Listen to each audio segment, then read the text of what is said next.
अस्सलामु अलैकुम वरहमतुल्लाहि वबरकातुहू। अल्लाह के नाम से शुरू करता हूँ जो बड़ा मेहरबान निहायत रहम करने वाला है। आज हम थोड़ी सी बात करेंगे गोल्ड और सिल्वर पर। आम तौर पर यह माना जाता है और ऐसा अक्सर व बेशतर होता भी है कि स्टॉक मार्केट और सिल्वर और गोल्ड दोनों अपोजिट चलते हैं। इंसानों के पास जो पैसा है वो लिमिटेड है, तो जब स्टॉक मार्केट गिरता है तो लोग अपना पैसा वहां से निकाल कर जो है वो मेटल में, चांदी और सोने में लगाते हैं। तो चांदी और सोने का इंडेक्स जो है वो उसका भाव बढ़ने लग जाता है, वो आगे चलना शुरू हो जाता है। और जब ये जो है स्टॉक्स बढ़ना शुरू होते हैं, कैपिटल मार्केट बढ़ना शुरू होता है, तो चूंकि कैपिटल मार्केट ज्यादा फास्ट बढ़ता है इसलिए लोग गोल्ड और सिल्वर में से पैसा निकालकर स्टॉक मार्केट में लगाते हैं।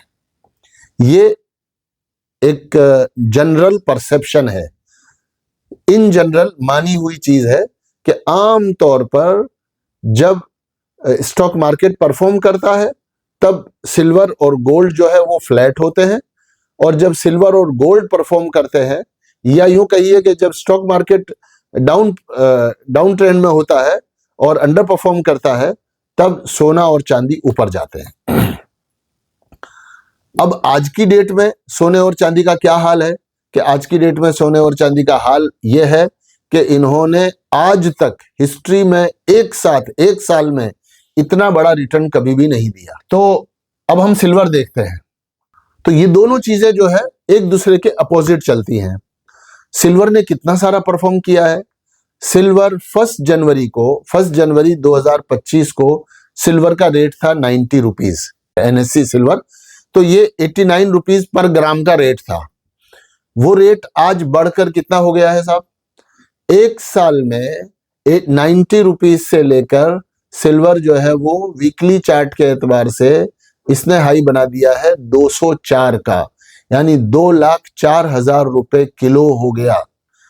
100% से भी ज्यादा, 100% से भी ज्यादा इसने रिटर्न दिया है। कितना रिटर्न दिया है, एक मिनट आप मेजर कर सकते हैं इसको।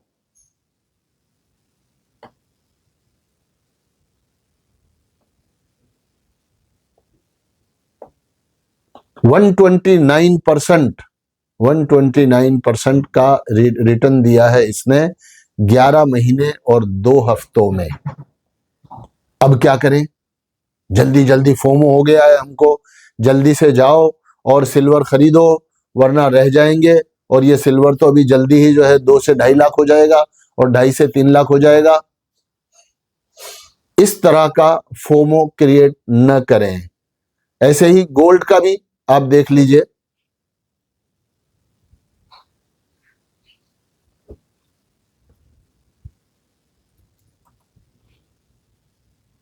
गोल्ड बीज में आपको खोल के दिखा रहा हूं, और सेम इसी तरीके पर आप ये देखिए कि एक साल पहले गोल्ड का क्या रेट था। 1 जनवरी को गोल्ड का रेट था 6,449 रुपए, 6,450 रुपए जो है वो गोल्ड का रेट था एक साल पहले। ये गोल्ड बीज है, यानी 64 रुपए 50 पैसे 1 जनवरी को इसका रेट था, और उसके बाद उसने एक साल में कितना रिटर्न दिया है,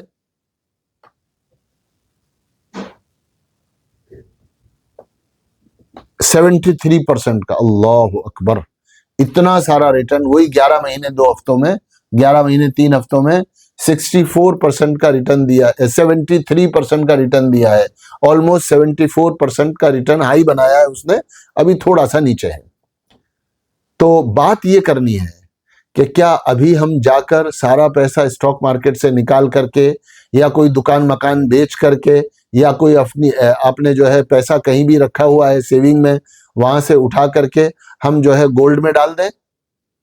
गोल्ड और सिल्वर ऑलवेज बढ़ने वाली अशिया हैं, और ये एक्चुअल मनी है, और एक्चुअली जो है जिसको हम कहते हैं कि करेंसी है, इसलिए इसका दाम धीरे धीरे धीरे धीरे बढ़ता ही रहता है। अगरचे ये इक्विटी की तरह से परफॉर्म नहीं करते, इक्विटी की तरह से फास्ट परफॉर्म नहीं करते, काफी वक्त जो है वो कंसोलिडेट करते हैं, फिर परफॉर्म करते हैं, फिर कंसोलिडेट करते हैं, फिर परफॉर्म करते हैं। इसलिए अगर आप चाहें कि गोल्ड या सिल्वर में आपको इन्वेस्ट करना है तो 3 शक्लें हैं। एक शक्ल तो यह है कि आप फिजिकली गोल्ड और सिल्वर बाय करें और इसको एसआईपी की तरह से मंथली, हर महीने, हर 2 महीने, हर 3 महीने में अपनी बचत के जरिए से कुछ कुछ सोना फिजिकली आप बाय कर सकते हैं। एक फिजिकली बाय करने के फायदे भी है, फिजिकली बाय करने के कुछ कॉन्स भी हैं। हर चीज के प्रोज हैं, हर चीज के कॉन्स हैं। फिजिकली जब आप बाय करोगे तो 2 से 3% उसमें जीएसटी लगेगा आपको, जो अगर आप इंडेक्स फंड बाय करते हो या ईटीएफ बाय करते हो तो उसमें वो चीज नहीं लगती। तो एक तो यह है कि आप फिजिकल खरीदें। दूसरी शक्ल यह है कि आप ईटीएफ खरीदें। स्टॉक मार्केट में जो लिस्टेड ईटीएफ्स हैं उसको एक्सचेंज ट्रेडेड फंड बोलते हैं। वो एक्सचेंज ट्रेडेड फंड जो है उसमें जाकर के आप अपना सोना या अपना चांदी एसआईपी के तरीके पर हर महीने कुछ ना कुछ खरीदें और ऐसा 2-3 साल तक, 24 महीने या 36 महीने मुसलसल आप ऐसा करें। उसके बाद आप उस एसआईपी को रोक सकते हैं। इससे क्या होगा, अगर मुझे नहीं पता कि मार्केट कल ऊपर जाएगा या नीचे जाएगा या कंसोलिडेट करेगा, लेकिन ऐसे वक्त में जब कोई चीज बहुत ज्यादा दाम बढ़ जाते हैं तो फिर वो नेचुरली कंसोलिडेट करती है। इसलिए एक साथ पैसा डाल देंगे आप, और अगर स्टॉक या नीचे आ गया, सिल्वर या गोल्ड नीचे आ गया या ऊपर चला गया, 3 पॉसिबिलिटीज है। ऊपर जाना एक पॉसिबिलिटी है, लेकिन 2 पॉसिबिलिटीज ये है कि ये कंसोलिडेट करेगा या कुछ नीचे आ जाएगा। तो कंसोलिडेट करेगा तो भी आपको तकलीफ होगी, नीचे आएगा तो भी आपको तकलीफ होगी। इसलिए हमेशा ये याद रखो कि आप ये सोचो कि मैं सेविंग कर रहा हूं, 2-3 साल तक सोने और चांदी को धीरे थोड़ा अपने पैसे से हम बाय करेंगे और ईटीएफ बाय करना है। बीच में अभी सेबी ने एक गाइडलाइन जारी की थी कि बहुत सारे लोग जो है वो डिजिटल गोल्ड या डिजिटल सिल्वर ऐप से बाय करते हैं। तो जो ऐप, किसी भी ऐप पर जाकर आप डिजिटल गोल्ड या डिजिटल सिल्वर के नाम से जो आप बाय करते हो, उसका सेबी से या स्टॉक मार्केट से लेना देना नहीं है। आप गोल्ड या सिल्वर अगर बाय करते हैं तो ईटीएफ जो बने हुए हैं, जो नेशनल स्टॉक एक्सचेंज में भी है और बॉम्बे स्टॉक एक्सचेंज में भी है और सेबी की गाइडलाइन के अंदर आते, वहां आप खरीदें। वो सोना और चांदी आपका खरीदा हुआ वो सेफ है। अब बहुत सारे लोग सवाल करते हैं कि ये जो हम ईटीएफ में सिल्वर और गोल्ड बाय करते हैं तो क्या ये फंड आपके लिए सिल्वर और गोल्ड बाय करता है? कि हाँ, बिल्कुल सिल्वर और गोल्ड बाय करता है। ये डब्बा नहीं है कि आप डाल दो और सिर्फ लिखते जाएंगे कि आज इतना भाव है, कल इतना भाव है। इसके पीछे एक्चुअल बाइंग होती है। और इसमें शरई मसला भी मैं बता दूं, मेरी अपनी राय है। बहुत सारे लोग जो है ईटीएफ में सिल्वर, यानी बहुत सारे उलमा, मुफ्तियान किराम जो है, वल्लाहु आलम, उन्हें पता नहीं है या वो उनकी यही राय है। वो ये कहते हैं कि फिजिकली ही आपको सोना और चांदी बाय करना चाहिए, ईटीएफ में सिल्वर और गोल्ड बाय नहीं करना चाहिए। ईटीएफ में सिल्वर और गोल्ड बाय करना जायज है। उलमा ने, फुकहा ने, जो आलमी पैमाने पर बाजार को देखते हैं, समझते हैं, उन्होंने उसको जायज करार दिया है। उसकी शक्ल यह है, हमारा जो मसला है ना कि भाई सोने को पैसे के बदले में जब खरीदेंगे तो यदन बियदिन होना चाहिए। इधर पैसा दिया, उधर आपको सोना मिल गया। तो जब आप ईटीएफ में सिल्वर और गोल्ड बाय करते हैं तो वो फर्म जो है, वो जो इदारा है, वो इंस्टीट्यूशन है, वो इंस्टीट्यूशन आपके बिहाफ पर, आपके कहने की वजह से आपके लिए गोल्ड या सिल्वर बाय करता है और बाय करके उसको अपने पास महफूज रखता है। वो आपका वकील है। और आप किसी को पैसा देकर भेजें बाजार में और कहें कि जाओ मानक चौक से जाकर के और आप जो है मेरे लिए सिल्वर बाय कर लो। वो आदमी गया और जाकर उसने आपके लिए सिल्वर या गोल्ड बाय किया और उसने अपने घर लाके रख दिया और कहा जी मैंने बाय कर लिया है आपके लिए, तो जायज होगा, बिल्कुल जायज होगा। ऐसे ही फंड हाउसेस जो होते हैं वो आपके लिए सिल्वर और गोल्ड बाय करते हैं। इसके प्रोज और कॉन्स क्या है? इसके प्रोज यह है कि भाई इसमें आपको एक तो जीएसटी नहीं लगता। दूसरा प्रो इसका यह है कि इसको संभालने की आपको फिक्र नहीं है, कि भाई इसको मुझे संभालना है, कहाँ रखूं कहाँ ना रखूं, चोरी तो ना हो जाएगी, इससे आप बच जाओगे। ये इसका बेनिफिट है। और इसके कॉन्स क्या है? इसके कॉन्स ये है कि भाई आप उस सोने को देख नहीं सकते कि माशाल्लाह मेरे पास इतना सोना इकट्ठा हो गया, मेरे पास इतनी चांदी इकट्ठी हो गई। आदमी को माल देखकर भी खुशी होती है, तो वो माल देखकर खुशी होने वाला जो मसला है वो आपको नहीं मिलेगा।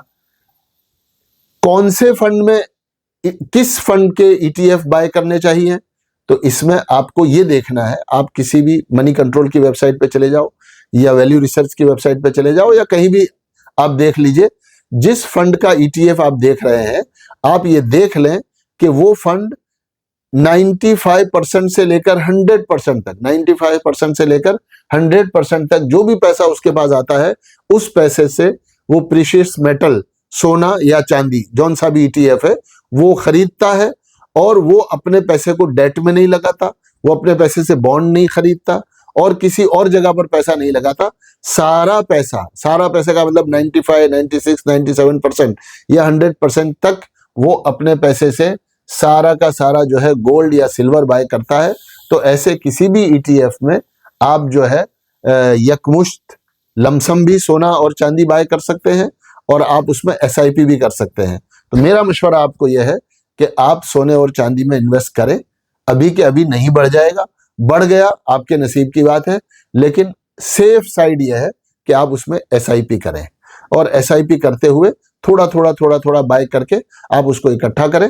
अब जब नेक्स्ट साइकिल आएगी उसकी, तब आपका भी बढ़ जाएगा जैसे पहले वालों का बढ़ गया।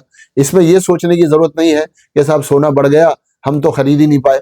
अरे भाई, जो सोना आपके पास, आपके घर में मौजूद है, आपकी बीवी के पास है, आपकी बेटी के पास है, जो भी अंगूठी है, बाली है, पाजेब है, तो वो जो घर में पड़ा है वो तो बढ़ा ना, उसकी वैल्यू बढ़ गई आपकी। तो ये भी आपकी तसल्ली के लिए काफी है। इसमें ये न सोचे कि हम रह गए। जो चीज आपको मिलने वाली है वो बेशक आपको मिलेगी, और जिस चीज से आप चूकने वाले हो वो हर हाल में आपसे चूक जाएगी।